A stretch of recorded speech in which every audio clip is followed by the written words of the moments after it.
The first time I saw Ava Brooks standing in my kitchen, she was holding one of my coffee mugs, mine the white ceramic one with the thin gold line around the rim, the one Daniel bought for me on our 10th anniversary because I once said coffee tasted better from a familiar cup. She stood near the island as if she had been there 100 times, wearing a gray sweater and dark jeans, her brown hair pulled into a loose ponytail. She'd young and exhausted. Daniel stood beside her with one hand in his coat pocket. "Emily," he said too casually, "this is Ava. She's the new employee I told you about." I looked at him. He had never told me about a new employee. Ava quickly set the mug down. "I'm sorry. I hope you don't mind. Daniel said I could make some coffee." Daniel, not Mr. Carter, not my boss. Not even Daniel. I forced a smile. Of course. That was what I had become good at during 15 years of marriage, smiling first, asking questions later. Daniel explained that Ava had been having some housing problems. Her apartment lease had ended unexpectedly, and the place she planned to move into would not be ready for several days. He said she had nowhere safe to stay. "She'll use the guest room," he added, "just until Monday." It was Thursday. 4 nights should not have felt like a threat, but something in Daniel's voice made me uneasy. He was not asking. He had already decided.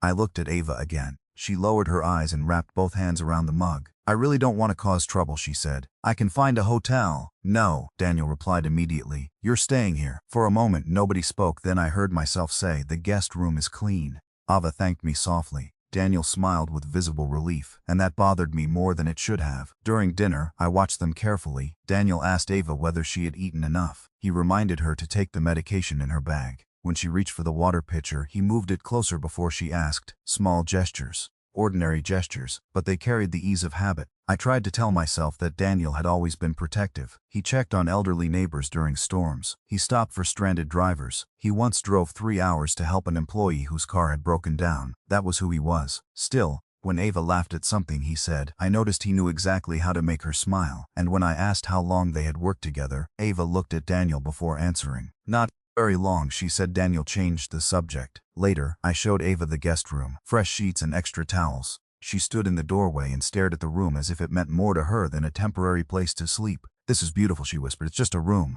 I said. She looked at me then, and for 1 second I saw something in her expression, grief maybe, or guilt. "I know," she replied. Daniel was quieter than usual that night. In bed he turned away from me and placed his phone face down on the nightstand. A few minutes later the screen lit up. He grabbed it before I could see the message. "Work?" I asked. The answer came too fast. I lay awake long after his breathing slowed, listening to the unfamiliar sounds of another person moving inside my house. A floorboard creaked, a door opened, then silence. I checked the clock. 2:13 a.m. Daniel's side of the bed was empty. I sat up, my heart beating hard enough to hurt. The hallway outside our bedroom was dark, but a faint line of light stretched across the floor from the direction of the guest room. I stepped into the hall. Before I could move farther, the light disappeared. A second later, Daniel emerged from the shadows near Ava's door. He stopped when he saw me. Neither of us spoke, and in that moment, I understood that whatever he was hiding had already entered our home. The next morning, I woke up hoping the strange feeling from the night before had simply been my imagination. It wasn't. When I walked into the kitchen, Ava was already there, making scrambled eggs while soft music played from my speaker. She looked up and smiled politely.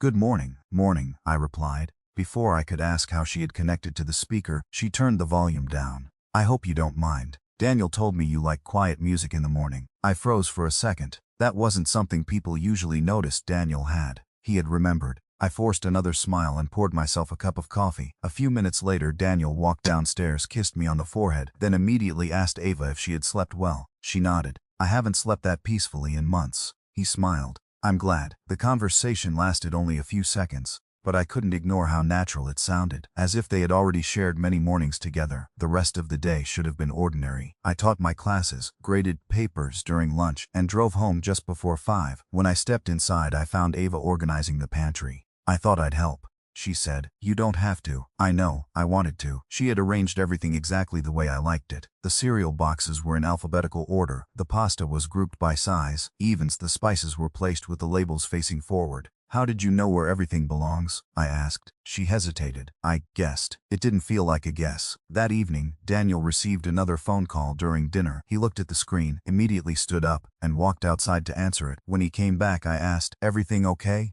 "Just work." Again, always work. Later that night, while Daniel was taking a shower, his phone vibrated on the bedside table. I had never gone through his phone before, not once in 15 years. Trust had never required proof, but curiosity is a dangerous thing. I looked at the screen. The message disappeared before I could read everything, but I caught a few words. Don't tell Emily yet. My stomach tightened. Daniel came out of the bathroom with a towel around his neck. He noticed me looking toward the phone. Everything okay? He asked. Yes. The lie came easier than I expected. Over the next 2 days, more small moments began to bother me. Ava knew exactly where the spare batteries were kept. She knew which cabinet held the extra blankets. She even remembered that the back door sometimes stuck unless you lifted the handle first. Daniel had to be the one telling her all those things. But when? How long had they really known each other? On Sunday afternoon, I decided to clean the guest bathroom. As I passed Ava's room, I noticed the door wasn't completely closed. Inside, a large brown envelope rested on the bed. It was the same envelope I had seen Daniel hand her in the driveway 2 days earlier.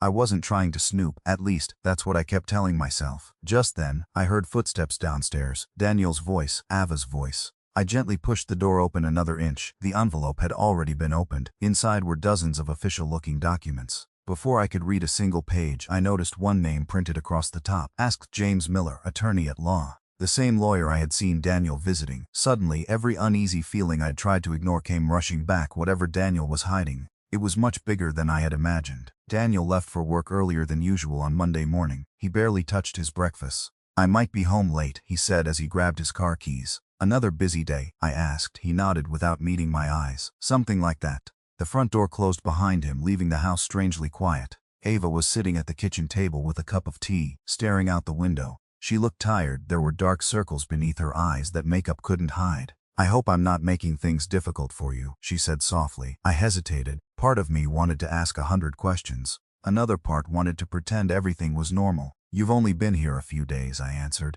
I'm sure you'll find your own place soon. She lowered her eyes. I hope so. There was something heartbreaking in the way she said those words, almost as if she didn't believe them herself. After she left for work, I couldn't stop thinking about the message I had seen on Daniel's phone. Don't tell Emily yet. The words repeated in my mind all morning. By lunchtime, I had made up my mind. I wasn't proud of what I was about to do, but I needed answers. I left school early, got into my car, and drove toward Daniel's office. Instead of parking nearby, I waited across the street. Nearly 40 minutes later, Daniel walked out of the building. He wasn't alone. Ava joined him. They spoke for only a minute before getting into separate cars. I waited until Daniel pulled away, then followed him from a safe distance. Every red light made my heart race. Every turn increased the knot in my stomach. I was certain he would stop at a restaurant or maybe a hotel. Instead, he parked outside a downtown office building. I looked up at the sign. Miller and Associates, attorneys at law. Asterisk, the same name I had seen on the documents inside Ava's room. Daniel walked inside carrying a thick folder. My pulse quickened. Why would my husband secretly meet a lawyer? Had he already filed for divorce? Was he protecting himself before telling me? A dozen terrible possibilities filled my head. I waited outside for nearly an hour. When Daniel finally came out, another man in a dark suit shook his hand. They looked serious. Professional. Daniel climbed back into his car and drove away. I should have followed him. Instead, I stayed where I was. Something told me this wasn't over. About 20 minutes later, another familiar face entered the same building. Ava. She looked nervous as she walked through the front door, clutching the brown envelope tightly against her chest. She wasn't smiling. She wasn't dressed for a business meeting. She looked frightened. I almost got out of my car, but before I could move, my phone rang. It was Daniel. Emily? Yes, where are you? At school. The lie slipped out before I could stop it. There was a long pause. Everything okay? He asked. Yes, I answered. You sound tired. So do you. Another silence, then he sighed. I'll explain everything soon. When? I just need a little more time. Time. That was the one thing he kept asking for. After we hung up, I watched the entrance of the law office for another 30 minutes. Finally, Ava came outside. She wasn't alone. The lawyer walked beside her. He handed her another folder before saying something I couldn't hear. Then I caught one sentence carried by the afternoon wind. She's not ready to know yet. I didn't know who she was, but deep inside, I was terrified that he meant me. Emily barely slept that night. The sentence she had overheard outside the law office echoed through her mind. She's not ready to know yet. Every time she closed her eyes, she imagined Daniel and Ava making decisions about a future that no longer included her. By Tuesday morning, exhaustion had settled into every part of her body. Daniel noticed the dark circles under her eyes as they sat across from each other at the breakfast table. You didn't sleep. I'm fine. You don't look fine. Emily stirred her coffee without taking a sip. You've been saying that everything will make sense soon. It will. When? Daniel looked down at his plate instead of answering. That silence hurt more than any confession could have. He stood, picked up his briefcase and walked toward the front door. Before leaving, he turned back. I know this is difficult. Please, just trust me a little longer. The door closed. Emily let out a bitter laugh. Trust. It was becoming the hardest word in the English language. Later that afternoon, Emily returned home earlier than usual. The house was quiet. Ava's car wasn't in the driveway. Daniel was still at work. For the first time in days, she found herself completely alone. She walked slowly through the living room before stopping outside the guest bedroom. The door was slightly open. She told herself to walk away. Instead, she pushed it open. The room was neat. The bed had been made. A single suitcase rested against the wall. On the nightstand sat a framed photograph. Emily picked it up. It showed a little girl, perhaps 6 years old, sitting on the shoulders of a smiling man beside a lake. The man looked familiar. Not because she had met him before, because she had seen his face somewhere in Daniel's old photo albums. She turned the frame over. Written on the back were 4 simple words. Dad's favorite summer. Emily's heart skipped. Why would Ava have a photograph of a man who appeared in Daniel's old pictures? She searched the room again, hoping to find an explanation. Inside the closet, she noticed a storage box tucked behind several blankets. The lid wasn't completely closed. Curiosity won. Inside were dozens of folders, hospital receipts, handwritten notes, and legal documents. Most of them carried Ava's name. One document immediately caught her attention. Across the top, in bold letters, were the words, "Temporary Guardianship Agreement." Emily frowned. Guardianship. She quickly turned the page. Before she could read more than 2 lines, she heard the front door open downstairs. Someone had come home. Panicking, she hurriedly placed everything back into the box, closed the closet, and stepped into the hallway just as Ava entered carrying grocery bags. "Oh," Ava said with a surprised smile. "You're home early. I wasn't feeling well. You look pale." "I'm just tired." For a brief second, neither woman moved. Emily wondered whether Ava could somehow tell she had been inside the room. If she knew, she didn't show it. "I bought ingredients for dinner," Ava said. "I thought I'd cook to thank you both." Emily forced a smile. "You don't have to." "I want to." That evening, Daniel arrived home later than expected. The smell of homemade chicken soup filled the kitchen. For a few minutes, everything almost felt normal. The 3 of them sat around the dining table. Ava quietly excused herself after finishing her meal, leaving Emily and Daniel alone. Emily looked directly into her husband's eyes. "I have one question." Daniel nodded. "Ask me anything. What exactly is Ava to you?" He didn't answer immediately. Instead, he slowly put down his spoon. His expression changed from surprise to sadness. "I wish I could tell you." "You could." "I can't, or won't." Daniel rubbed his forehead. "It's not my secret to tell." Emily felt anger rising inside her. "So everyone knows except your wife?" "No." "Then who does?" Daniel looked toward the hallway to make sure Ava couldn't hear them. Then he spoke in little more than a whisper. "The fewer people who know, the safer she'll be." Emily stared at him, unable to understand what those words meant. Safer? Who was Ava hiding from? Or worse, what had Daniel become involved in? For the first time since their marriage began, Emily realized she was no longer afraid of discovering the truth. She was afraid of how much that truth might destroy the life they had built together. Emily sat awake long after midnight, staring at the ceiling while Daniel slept beside her, or at least he appeared to be sleeping.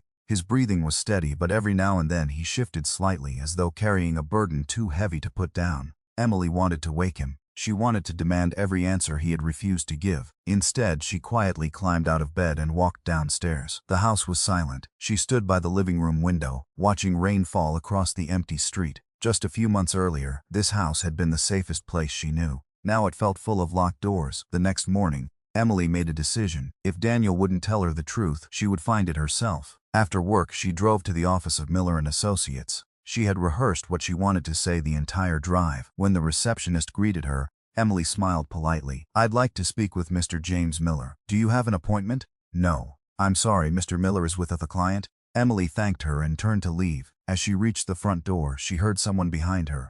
"Mrs. Carter." She turned around. A man in his 60s wearing a navy suit stood in the hallway. His silver hair was neatly combed and he carried a leather briefcase. "I'm James Miller." Emily took a slow breath. "I'm sorry for coming without an appointment. I know who you are." That surprised her. "You do?" He nodded. "Daniel mentioned that one day you might come here." Emily's heart skipped. So he expected this. Mr. Miller gave a small sympathetic smile. He expected that you would eventually have questions, then answer them. "I'm afraid I can't." Emily felt frustration boiling over. "My husband has been hiding things from me for weeks." "I understand. A young woman is living in my house." "I know. My marriage is falling apart." "I understand that too." "Then please," Emily's voice trembled, "just tell me if my husband is having an affair." For the first time, Mr. Miller's expression changed. He looked directly into her eyes. "No." The answer came without hesitation, without uncertainty. Emily blinked. "No? No." She searched his face for any sign that he was lying. There was none. "He has never asked me to prepare divorce papers."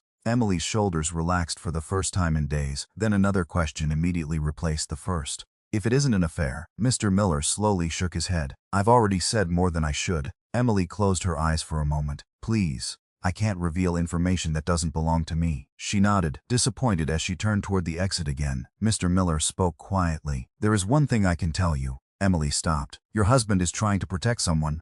Ava? I can't answer that. Is she in danger? Again, he remained silent, after several long seconds as he reached into his briefcase. I shouldn't even do this. He removed a sealed envelope. Across the front, written in Daniel's familiar handwriting, were 2 words for Emily. Emily stared at it. What is this? It was left with instructions. What instructions? If the truth couldn't remain hidden any longer, this was to be given to you.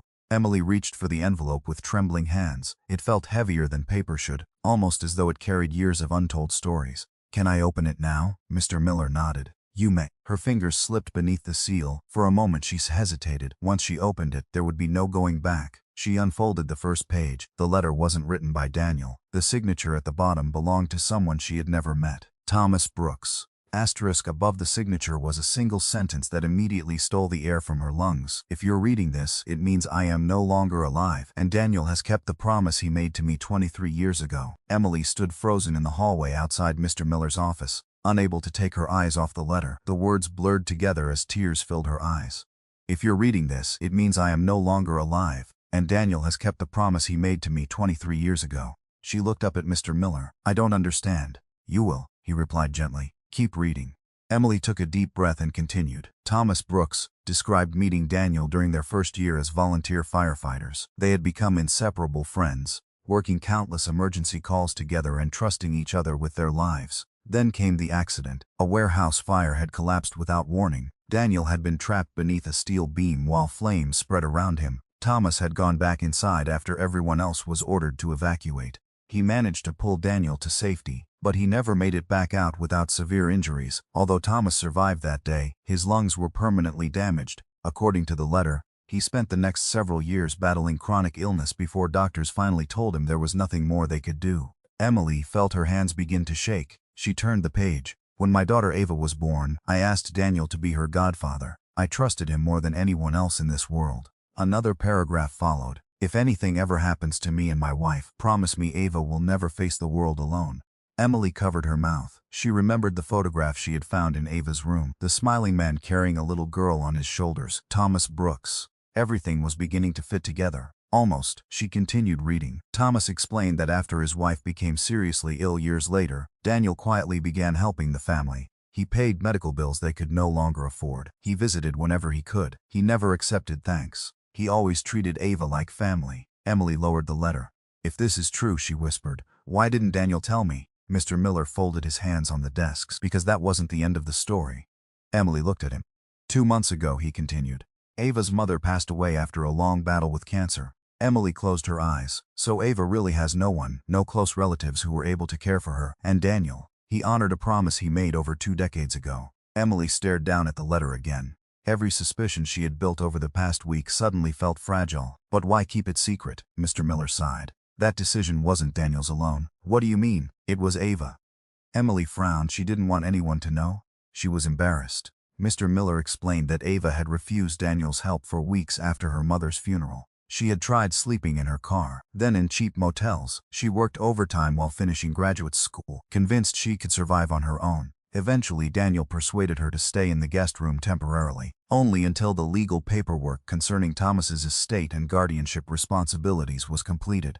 Emily remembered the document she had found, temporary guardianship agreement. It had never been about replacing a wife. It had been about protecting the daughter of a dying friend. Tears rolled quietly down her face. I accused him. Mr. Miller remained silent. I stopped trusting him. He understands why.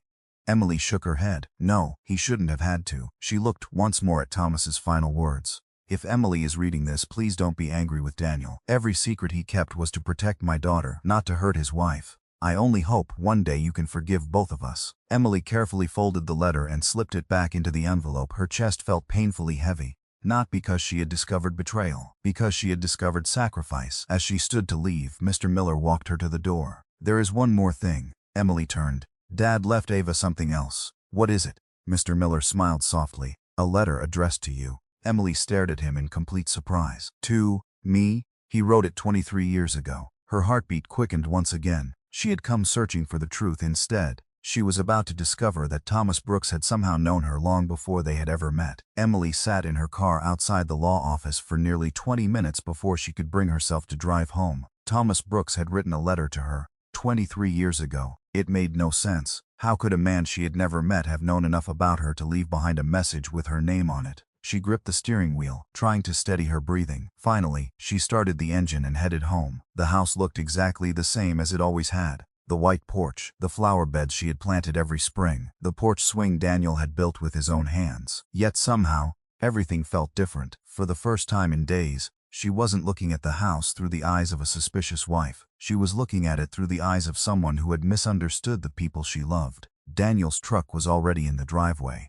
When Emily stepped inside, she found him sitting alone in the living room. He wasn't watching television. He was simply staring at an old wooden box resting on the coffee table. When he saw her, he stood immediately. Emily. She didn't answer. Instead, she placed Thomas's letter on the table between them. Daniel looked down at the familiar envelope. His shoulders slowly dropped. "You know, I know enough." For several long seconds, neither of them spoke. Then Daniel quietly sat back down. "I wanted to tell you." "When?" "I don't know." Emily looked at him with tired eyes. "You had so many chances." "I know. You let me believe the worst." "I know. I thought you were having an affair." Daniel lowered his head. "I know." His voice carried no anger, only regret. Emily sat across from him. "Why didn't you trust me?" Daniel took a long breath before answering. "It wasn't about trusting you." "Then what was it?" "I made a promise." He opened the wooden box on the table. Inside were faded photographs, newspaper clippings, firefighter badges, and an old silver watch. Daniel picked up one photograph. It showed two young firefighters laughing in front of a fire engine. One of them was Daniel. The other was Thomas Brooks. "He saved my life." Emily studied the picture, in silence. The warehouse roof collapsed. Daniel continued. "I was trapped underneath a steel beam. Thomas came back for me after everyone else had been ordered out." His eyes filled with emotion. "I begged him to leave me, but he didn't." Daniel slowly shook his head. "He said friends don't leave friends behind." Emily reached across the table and gently touched his hand. Daniel smiled sadly. "He spent years pretending the injuries weren't serious." Emily remembered the letter. "He knew he was dying." Daniel nodded. "Long before he admitted it to anyone." He reached into the wooden box again and removed a small cassette recorder. "I've never played this for anyone." Emily looked at the recorder. "It's Thomas." Daniel pressed the play button. The tape crackled for a moment before a man's warm, tired voice filled the room. "Danny, if you're hearing this, then I'm probably gone." Daniel closed his eyes. "I know you'll try to keep every promise you ever made to me. That's who you are." Emily felt tears running down her cheeks. "But don't lose your own family while protecting mine." Daniel looked away. "I never finished listening." "Why?" "I couldn't." The recording continued. "When the time is right, tell Emily everything. She's stronger than either of us thinks."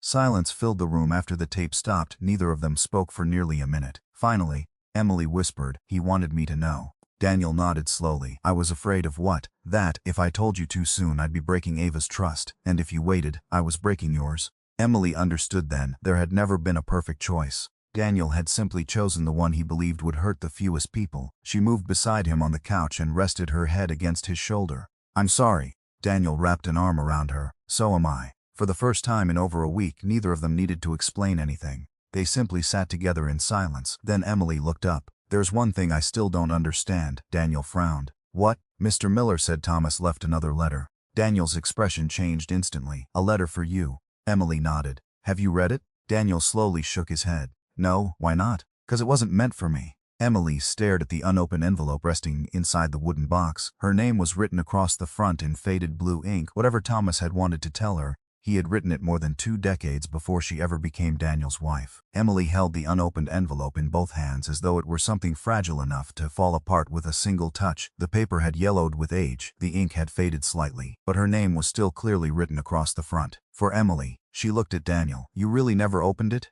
He shook his head. "I promised Thomas I never would." Emily carefully broke the seal. The room fell completely silent except for the soft ticking of the old clock on the living room wall. She unfolded the first page. The handwriting was steady and confident.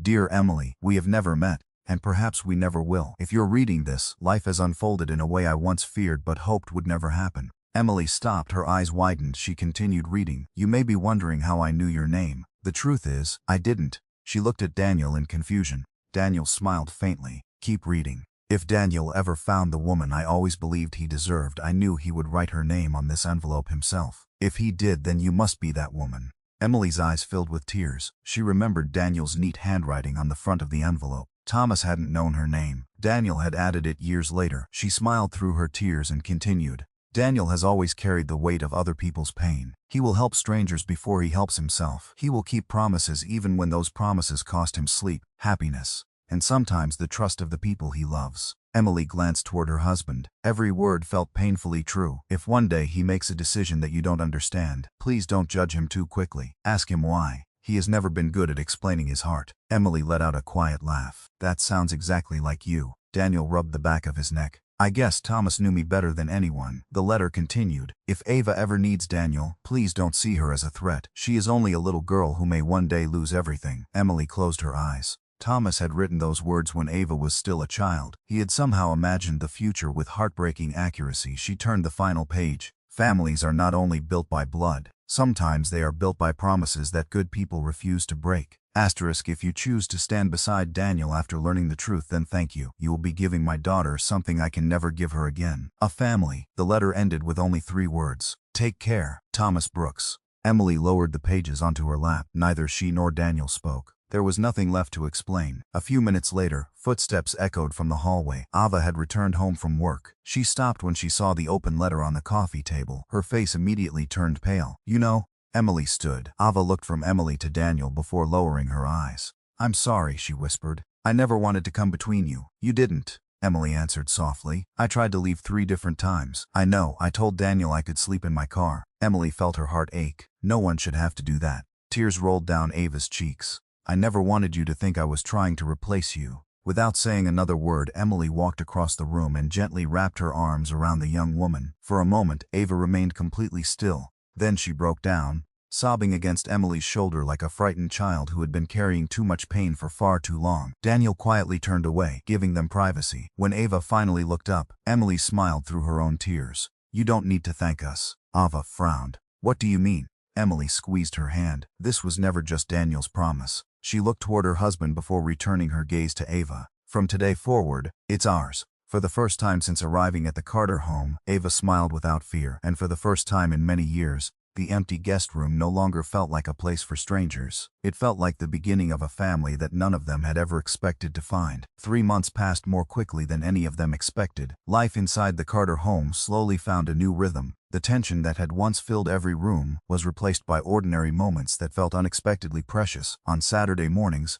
Daniel cooked pancakes while Emily laughed at the mess he always left behind. Ava, who had once apologized for taking up space in the guest room, now argued playfully with Daniel over whose coffee tasted better. For the first time since losing her parents, she no longer felt like a visitor. She felt like she belonged. One autumn afternoon, Mr. James Miller called. "The court approved everything this morning," he told Daniel. "The guardianship paperwork is complete." Daniel thanked him and quietly hung up. Emily noticed the tears in his eyes before he said a single word. "It's official," he whispered. Emily smiled warmly. "Then we should celebrate." That evening they gathered around the dining table with a simple homemade dinner. There were no expensive decorations, no speeches, just 3 people sharing a meal that meant far more than any celebration money could buy. Halfway through dinner, Ava stood and cleared her throat. "I have something." She placed a small wrap package in front of Daniel. "And one for you too, Emily." Daniel carefully opened his gift. Inside was the old firefighter badge that had once belonged to Thomas Brooks. It had been professionally restored until it looked almost new. Daniel's hands trembled. "I thought this was lost. I found it in one of my dad's storage boxes," Ava said with a smile. "He always wanted you to have it." Daniel could no longer hold back his tears. Emily opened her package. Inside was the faded photograph of Thomas carrying young Ava on his shoulders, the same picture Emily had once discovered in the guest room. But it was now placed inside a beautiful new wooden frame. Attached to the back was a handwritten note. "Thank you for giving me another chance to have a family." Emily looked up. "You didn't have to do this, I wanted to." Ava smiled through tears. "You were the first person who hugged me after my mom died." Emily walked around the table and embraced her once more. This time neither of them cried from grief. They cried because healing had finally begun. Several weeks later, the 3 of them visited a quiet cemetery on the edge of town. Golden leaves drifted gently across the grass. Daniel knelt before Thomas Brooks's headstone and placed the restored firefighter badge at its base. "I kept my promise," he said softly, then he smiled. "No, we kept it." Emily stood beside him, slipping her hand into his. Ava placed a bouquet of white lilies next to the headstone. For a long moment none of them spoke. Words were unnecessary. The silence carried everything which Thomas could tell. As they turned to leave, Ava looked back one final time. "I hope you're proud of us, Dad." A gentle breeze moved through the trees, scattering a few leaves across the stone. Emily smiled. Some people might have called it coincidence. She preferred to believe it was something else. On the drive home, Daniel reached across the center console and took Emily's hand. "I almost lost you." Emily squeezed his fingers. "You almost did." "I know." She smiled. "Next time, no more impossible secrets." Daniel laughed quietly. "Deal." Ava looked at them from the back seat and laughed too. For the first time in months, the sound filled the car without a trace of sadness. Later that evening, Emily placed Thomas's 2 letters inside the old wooden memory box beside the restored badge and the family photograph. She closed the lid gently. Some promises end when they are fulfilled. Others become the foundation for new beginnings. She looked toward the kitchen, where Daniel and Ava were arguing over the proper way to make homemade pasta. The laughter drifting through the house sounded warm, familiar, and wonderfully ordinary. Emily realized something that would have seemed impossible only weeks before. The young woman she had once feared would destroy her marriage had instead reminded her what marriage truly meant. It was not built on perfect circumstances. It was built on trust, compassion, and the courage to choose one another again after the truth was finally known. As Emily switched off the living room light and joined Daniel and Ava in the kitchen, she smiled to herself. Sometimes the greatest love stories are not about finding the right family. They are about becoming one.